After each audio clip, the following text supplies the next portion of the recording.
Up to half of the trains on the Victoria line have been out of action for the last week because of a potential safety fault. Wheels on the trains have been wearing out too fast, but until this afternoon the cause had baffled engineers.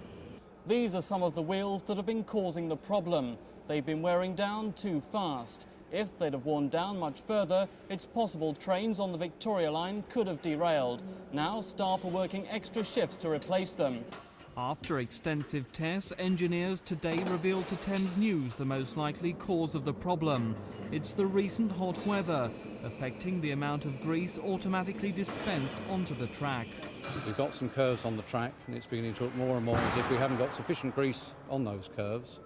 The amount of grease we put down is very critical. If you put too little down, then you can run into excessive wear, which is what we've got. If you put too much down, then you get the opposite effect and trains will be likely to skid on the track, and you get what's called flatted wheels, which get very noisy, and again you have to take trains out of service.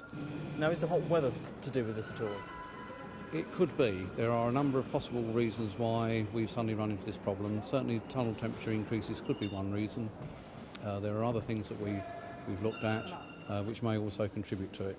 But we seem to have got to the bottom of it in the sense that by putting some additional lubricant down on the curves, then we seem to have arrested the problem, and our role now is to try and get all the damaged wheels replaced, which you can see going on behind me.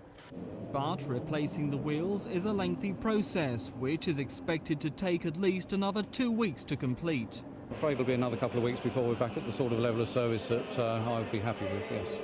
And do you think this problem will then be solved? I would hope so. We've learned a few lessons from it, of course, and we will keep extra vigilant on it. We hope not to see it repeated again. While engineers work flat out to solve the problem, Victoria line passengers continue to suffer. This is Mike Pearce for Thames News.